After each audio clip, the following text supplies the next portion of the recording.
Hola, bienvenidos a un episodio más de Abogacía Trabajando. Soy Rodrigo García. El día de hoy estaremos conversando con Jorge Cervantes sobre la agenda laboral para el año 2023. ¿Qué nos espera? Acompáñenme.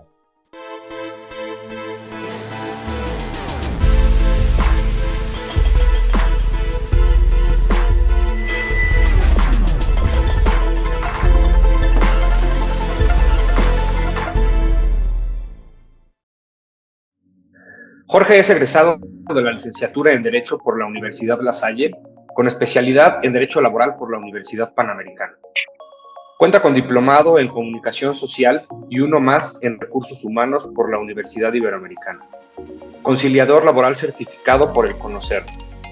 Con más de 40 años de ejercicio profesional, experimentado negociador de la revisión de los contratos colectivos de trabajo, litigante en asuntos individuales y colectivos, capacitador en técnicas de conciliación laboral para directivos de recursos humanos. Es profesor de la Escuela Libre de Derecho, en la Universidad Panamericana, en la Maestría Laboral y en la Escuela Federal de Formación Judicial. Es excoordinador de la Comisión de Derecho del Trabajo y Seguridad Social de la Barra Mexicana Colegio de Abogados y creador de la idea original y conductor del programa de televisión Háblame Derecho en el canal judicial de la Suprema Corte de Justicia de la Nación. Jorge, bienvenido a Abogacía Trabajando. Gracias por estar con nosotros en este espacio, pues además, ya lo decía yo ahorita, eres el iniciador, digamos, de la idea original de este tipo de programas, cuando en 2006 fuiste pionero con el programa Háblame Derecho de la Suprema Corte de Justicia de la Nación. Así que doble gusto tenerte el día de hoy en este espacio, querido Jorge. Rodrigo, muchas gracias por la invitación. Sí, efectivamente, que bueno que haces mención de ello. Fue un proyecto auspiciado también por la Barra. Entonces, originalmente así se arrancó como una mesa de opinión, ya después se transformó y mutó a Háblame Derecho, que fue el nombre que se utilizó con la rúbrica La experiencia jurídica compartida, y duró cerca de 10 años aproximadamente, o 13 años, en las cuales nada más 3 estuve como conductor, y precisamente para el aniversario 10º, quien fue la invitada de honor fue la actual ministra presidenta Piña. Entonces, pues sí, es un gusto estar contigo y qué bueno que siguen este tipo de programas y sobre todo con la conducción tuya. Muchísimas gracias, Jorge. Y bueno, pues vamos a platicar de la agenda que hay en materia laboral para este 2023. Entiendo que hay en el tintero, por supuesto, temas como el de las vacaciones dignas, reducción de horario, el vencimiento del plazo para la legitimación de los contratos colectivos de trabajo y, por supuesto, bueno, pues el hecho que desde octubre de 2022 ya toda la República cuenta con el nuevo sistema de impartición de justicia laboral, por lo que ahora, por supuesto, vendrá, digamos, pues el reto de la consolidación. Entiendo, por supuesto, que especialistas como tú coinciden en que la agenda laboral de las empresas seguirá en transformación durante todo este año de la mano de nuevas regulaciones, continuación de la implementación de las reformas de pensiones, vacaciones. Estamos además en un año electoral, seguramente vendrá por ahí tema de reducción de jornada, tratamiento de adultos mayores, etcétera. Sin más, y para entrar entonces ya de lleno, Jorge, para que nos cuentes realmente todos estos cambios, esta agenda que viene en materia laboral en el 2023, ¿qué nos puedes decir sobre la reforma que incrementa los días de vacaciones conocida como las vacaciones dignas? Bien, pues hiciste un gran recorrido de lo que nos espera en este año 2023. Y sí, pues arrancamos con el incremento salarial del 20% y por supuesto con esta pregunta que tú me formulas del incremento a las vacaciones.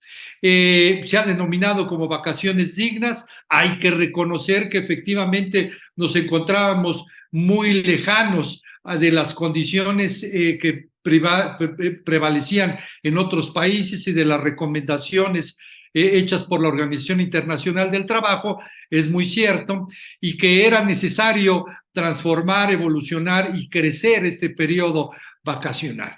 Aquí el punto es que la medida fue demasiado drástica para echarla a andar en forma inmediata, sin darle la oportunidad a los empleadores de poder hacer una verdadera planeación de estas vacaciones y poderlas ajustar, porque bien recordamos que eran 6 días al principio y luego ahora se convierten en 12 días de vacaciones y pues imaginémonos a las micro, pequeñas y medianas empresas que son cerca del 98% de la planta productiva del país, pues obviamente el que se les vaya un trabajador por 12 días pues les hace un bastante esfuerzo para poderlo suplir o recontratar a una persona, ¿no?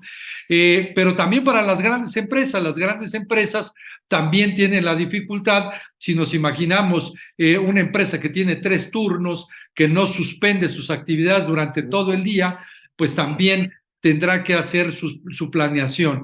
Entonces, la observación o el punto crítico es el hecho de que no fue debidamente analizada la reforma y si bien es cierto se tenía que incrementar los días de vacaciones, estos podían haber sido escalonados primero y con una vacatio legis un poco más amplia que le diera oportunidad a los empleadores de poderlo ajustar. Hay que tomar en cuenta también que esto afecta a la prima vacacional, en la cual le da un impacto fuerte a las empresas para el pago, porque pues también les incrementa ello. Entonces, arrancamos el año con este incremento del 20%, vacaciones dignas que se echan a andar también, con una inflación aproximadamente del 7.8% y por lo tanto la cuesta para las empresas es bastante fuerte y bastante elevada. Sí, en definitiva, esa carga, como bien comentabas, para el tema de la prima vacacional para los empleadores, pues es algo que también se tiene que contemplar, por supuesto, dentro de este rubro de las vacaciones. ¿Dirías entonces, Jorge, con la explicación que nos diste, que tú sí veías necesaria la reforma, sabiendo, por supuesto, que quizá México era uno de los países, digamos, con menos vacaciones comparándonos con otros países, pero no fue llevada o hecha de la manera correcta? Efectivamente, era necesario el que se incrementaran las vacaciones, pero con un afán de mayor visión para las empresas, para la planta productiva, para que permanezcan más trabajos y sean estos trabajos sólidos, darle oportunidad de que fuera escalonado el incremento y que al hacer escalonado también su aplicación fuera un poco más lejana, ¿no? Es decir, si no se aceptaba el que fuera escalonado, que en el primer año se subiera a 8 y luego a 10 y luego a 12, pues bueno, déle oportunidad a las empresas de que en el lapso de unos 6, 8 meses pudieran tener la oportunidad de hacer sus ajustes para la planeación adecuada de la prima, de las vacaciones y prima vacacional. Y porque al final del día, Jorge, corrígeme, por ahí hubo una discusión, pero como se aprobó finalmente, es que los 12 días, por ejemplo, el trabajador sí los puede ocupar de corrido, ¿cierto? Porque por ahí se había primero hablado que iba a ser como durante el año y entonces era un acuerdo entre empleado y empleador, pero al final dijeron no, pues lo puede tomar prácticamente los 12 días de corrido. ¿Estoy en lo correcto o sí quedó de otra manera? Quedó la reforma en que era de que queda a facultad del trabajador el poder disfrutar de las vacaciones en forma completa de estos 12 días. Pero también hay otro artículo de la ley en la cual señala que el empleador deberá entregar al año cuándo son estos periodos de vacaciones. Y es lógico, no puede ser unilateral, ni puede ser todo el patrón ni todo el trabajador, sino se tienen que poner de acuerdo con la finalidad de que efectivamente no se venga abajo la actividad esencial de la empresa. Imaginémonos que estamos en carnaval o en plena Semana Santa y le tocan las vacaciones de X trabajador o de varios trabajadores, pues es obvio que se van a poner de acuerdo para decir, bueno, aguántame un poquito porque a ti te conviene por propinas, por todo esto, y después vemos cómo y cuándo disfrutas tu Claro. periodo de vacaciones en su totalidad o en forma fraccionada, ¿no? Pero de alguna otra forma también son de los aspectos que quedaron no muy claros en la reforma y que están provocando este tipo de dudas. Igual la duda más grande es de que ha habido ya criterios por parte de los tribunales colegiados de que se genera el derecho de vacaciones al aniversario de la fecha en que entró a trabajar el colaborador. Esto es, si el trabajador ingresó a laborar el 1 de enero de este año, pues de este año 2023, su aniversario va a ser hasta el 1 de enero del 24 y a partir de ahí tendrá sus 6 meses para disfrutarlo. ¿Qué va a suceder con aquellas vacaciones que se generó el derecho con la vigencia de la ley anterior, ¿no? O de la ley federal del trabajo anterior. Entonces, todo este tipo de cosas son las que se van a ir suscitando, pero al final de cuentas, ¿en qué va a quedar? En que empleador y trabajador se van a poner de acuerdo, pues para que puedan disfrutar sus periodos vacacionales. Así es. Sí, no impactar lo que tú dices, pues, las operaciones tampoco del negocio, ni mucho menos. Así es, así es. Entonces, ese es el punto fundamental. Te referías hace rato también, bueno, no sé si existe algún otro comentario de vacaciones, Rodrigo, o quieres que pasemos al tema bueno, habría que decirlo, que en la Cámara de Diputados sí se ajustó, sí hicieron el estudio de las micro, pequeñas y medianas empresas, pero nuevamente al llegar a la Cámara de origen, la Cámara de Senadores, ahí le corrigieron la plana y pesó más lo político que lo productivo para el país. Claro. Y lo ligo con lo que probablemente lleva ya mucho avance, que ya lo referías ahorita, a la reducción de la jornada de trabajo. Entonces, igual existen una serie de recomendaciones por parte de la Organización Internacional del Trabajo, tenemos una serie de antecedentes de otros países, efectivamente, pero tenemos que hacer el traje a la medida de nosotros, de las condiciones propias del trabajo mexicano, de estas micro, pequeñas y medianas empresas. Hago una referencia, recientemente se acaba de hacer la modificación en Colombia, y en Colombia lo hicieron escalonado, de 48 a 42 horas. Y va a ser cada año, van a ir reduciendo poco a poco esto hasta llegar a las 42, de tal manera de que se vayan ajustando las cosas en cada empresa y en cada condición, ¿no? Pero previo a ello también necesitamos como país de estar estudiando cómo nos fue con la pandemia, cuántos empleos perdimos, si efectivamente el Producto Interno Bruto es suficiente, si estamos en la condición económica adecuada para poder hacer esa reducción y sobre todo no hacerla de tajo, ¿no? Tengo la uña enterrada, no, pues hay que amputar el dedo, no, despacio y analizándolo de una manera muy completa, integral, para que no afecte a las empresas. Y no lo digo desde un punto de vista clasista, sino que no afecte a la fuente de trabajo. Ese es el punto central. Claro, totalmente.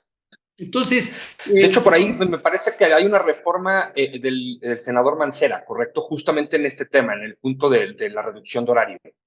Bueno, sí sé que está en la Cámara de Senadores. Yo tenía la idea de que era del senador Monreal, pero se van a subir muchos. Se van a subir muchos a esta reforma porque en junio de este año pues tenemos 2 elecciones importantes, la del Estado de México y la de Coahuila, y pues es taquillero el tema, y es posible que muchos quisieran llevar agua a su molino en ese sentido y decir con la mano en la cintura, se redujo la jornada laboral para México, qué bueno, y luego mejor analicémoslo, que efectivamente exista este tipo de ejercicios de parlamentos abiertos para que puedan discutirlo las empresas, los sindicatos, los trabajadores, y ver desde el punto de vista financiero y económico si estamos en condiciones de realizar ese tipo de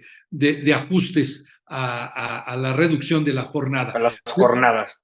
Así Totalmente. es. Pero al final de cuentas, un estudio integral, Rodrigo. ¿Qué nos puedes decir, Jorge, sobre el tema de la atención a adultos mayores?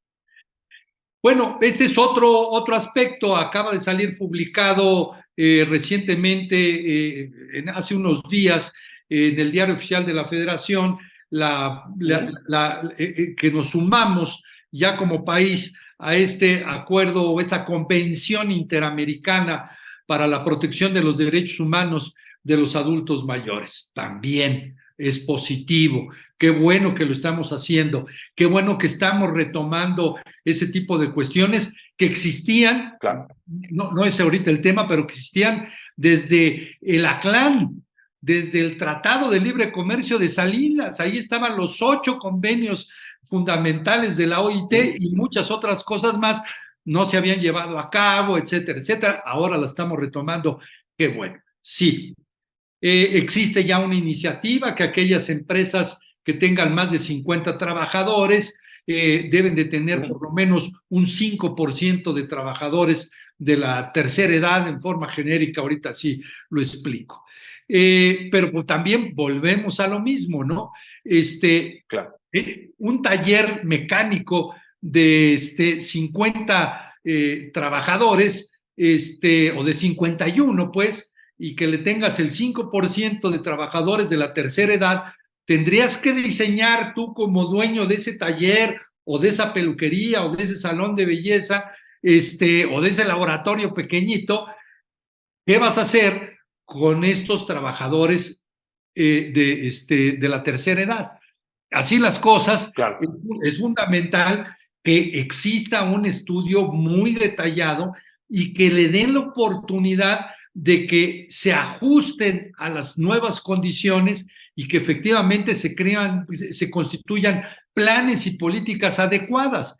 Y vuelvo al punto, sí, habrá empresas muy grandes de 5,000, 10,000 trabajadores que tengan la capacidad de estar ahorita haciendo sus estudios ya, pero hay otras que no y que viven al día. Entonces, anunciarlo, programarlo para que no le afecte a la propia empresa, ¿no?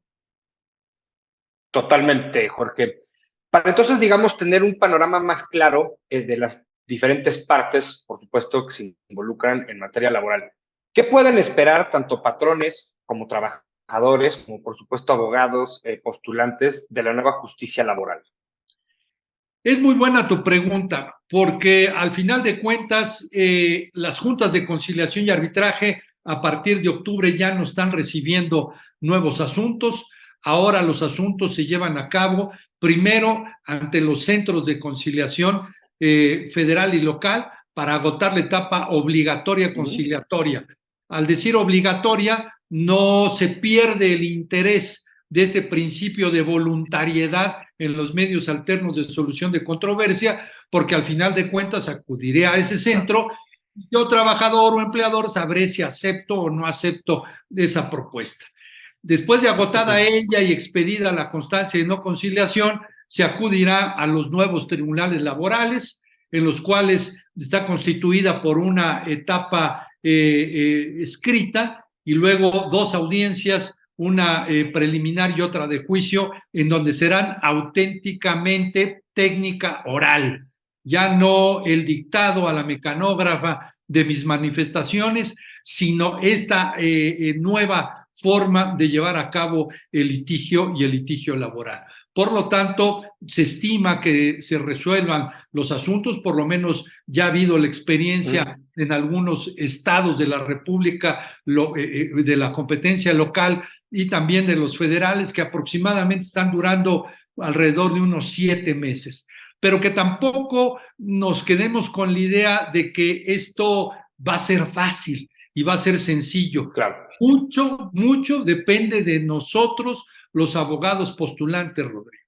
Que nosotros también tengamos la conciencia de que esto ya cambió y que tenemos que tener una nueva visión en la impartición de justicia, tanto privilegiando la conciliación como teniendo una nueva forma de atender los juicios, y estos serán juicios orales. Y justamente en justicia laboral, ¿qué sigue ahora que ya se tiene justo, digamos, a nivel nacional la implementación de la reforma laboral? Consolidarla. En octubre ya quedó todo el país inmerso a esta reforma. Ahora vamos a ver cuáles son esos aspectos que quedamos fuera de ello, que tendremos que ajustar, que tendremos que modificar, cuáles de ellos prevalecen y deben de seguir, y sobre todo cambiar las planillas de estudio, las tiras de materias en las universidades para que se incluyan esta nueva materia laboral, la conciliación, claro, el medio alterno de solución de controversia, que no nada más es de los centros públicos, o sea, de las entidades públicas, sino hacerlo también en los propios centros de trabajo. También prepararnos nosotros, porque estuvimos con un sistema de justicia totalmente diferente, y aquí vamos a tener la misma vivencia que se tuvo en penal. Claro, nada más que muy rápido. Vamos a ver que abogados efectivamente están evolucionando y están cambiando esta manera de pensar para llevar un nuevo litigio laboral. Y tener paciencia. Nos vamos a equivocar todos, pero tarde o temprano va a ser mejor para los justiciables, sobre todo. Sí, 100%. Jorge, ¿qué nos puedes decir sobre el vencimiento del plazo para la legitimación de contratos colectivos de trabajo, que entiendo es 1 de mayo de este año? Sí, se vence el 1 de mayo de este año. La reforma indicó que se tenía hasta esa fecha para que aquellos contratos colectivos de trabajo pudieran los trabajadores, por medio del voto libre, directo y secreto, determinar si avalaban o no avalaban ese contrato colectivo de trabajo. Así las cosas, hay que tomar en cuenta que siguen existiendo muchos contratos colectivos de trabajo de protección, en los cuales no tenían conocimiento ni los trabajadores, ni la base, y que solamente era una especie de antídoto para que no pudiera llegar algún otro sindicato que no pudiera ser a modo a la empresa, ¿no? Entonces, medianamente fue caminando de una manera regular, pero luego se convirtió en un vicio, y este vicio provocó una serie de distorsiones en los cuales quienes estaban más afectados eran los propios trabajadores. Por lo tanto, se hizo esta legitimación. A partir del 1 de mayo, quienes no hayan legitimado sus contratos colectivos de trabajo, se darán por terminados los contratos colectivos de trabajo, y que ahí habrá seguramente algún choque de interpretaciones, porque también existe otro artículo de la ley en la cual dice que solamente se pueden dar por terminados los contratos, pues por mutuo consentimiento, por una serie de elementos que ahí lo marcan, ¿no? Pero al final de cuentas es la extinción de los contratos colectivos de trabajo de protección, y creo que eso es positivo porque realmente habrá una auténtica revisión de contratos colectivos. ¿Y el plazo 1 de mayo, Jorge, es exacto? ¿Ves que se vaya a modificar o algo? O sea, que se pueda quizá recorrer, ¿o es fijo? Yo creo que no les van a dar plazo. No creo que el gobierno actual lo quiera hacer, la actual administración, por una simple y sencilla razón. El propósito es desaparecer los contratos colectivos de trabajo de protección. Por lo tanto, si yo le doy un plazo, le estoy dejando vivir, y ese no es la intención de la reforma ni del gobierno actual. Mi pronóstico es de que no va a haber ninguna prórroga. Ok, perfecto. Se llega el 1 de mayo y esa es la fecha límite, tal cual. Se cumple el plazo. Así es, así es. Perfecto, perfecto, Jorge. ¿Qué nos podrías decir acerca del TIMEC? También, por ejemplo, en el acuerdo, digamos, ¿hay incidencia en materia laboral?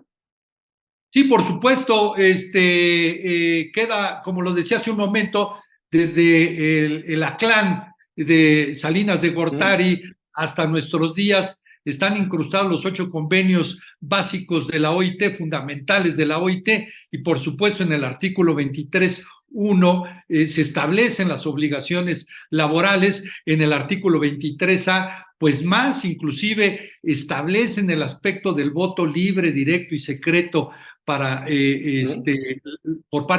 para beneficio de los trabajadores, la independencia de las autoridades laborales, tanto del Centro de Conciliación, hoy Centro de Conciliación Federal, como de los tribunales laborales. Por lo tanto, son obligaciones y compromisos que adquirimos, no nada más por la propia reforma a la Ley Federal del Trabajo del 2019, claro, sino también de acuerdo con el Tratado de Libre Comercio en el cual estamos inmersos en ello. Y tan es así que, por supuesto, hemos tenido una serie de quejas, ya todos conocido, el caso de General Motors de Silao y algunos otros más, en las cuales ha habido una reclamación de que hay un incumplimiento de este tipo de cuestiones y le denominan denegación de derechos que por supuesto son de este tipo de naturaleza colectiva. Perfecto, Jorge. Nos están quedando 2 minutos, desafortunadamente, para concluir el programa. Te pediría quizá un mensaje que dieras a la audiencia respecto justamente a este 2023 en materia laboral.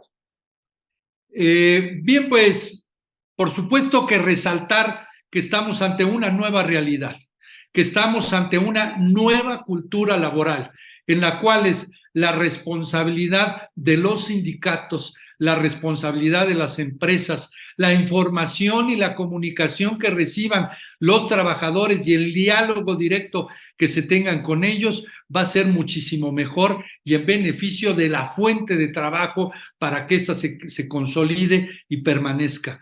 Adicionalmente, nosotros como abogados postulantes, pues necesitamos prepararnos y conocer más de este nuevo procedimiento laboral, conocer las técnicas de oralidad, conocer la técnica del método del caso laboral, que mucho se ha dicho en la materia penal, pero también es tropicalizable para el tema laboral. Y con ello creo yo que vamos a tener una mejor justicia laboral. En fin, estamos ante una nueva realidad y esta realidad nos obliga a transformarnos de adentro hacia afuera. Pues definitivamente mucho por hacer para todos, abogados, parte gobierno, las mismas empresas, etcétera. Sin más, Jorge, agradecerte nuevamente el que hayas estado con nosotros en Abogacía Trabajando para compartir un poco de qué nos espera el 2023 en materia laboral. El agradecido soy yo, Rodrigo, y un saludo a toda tu audiencia.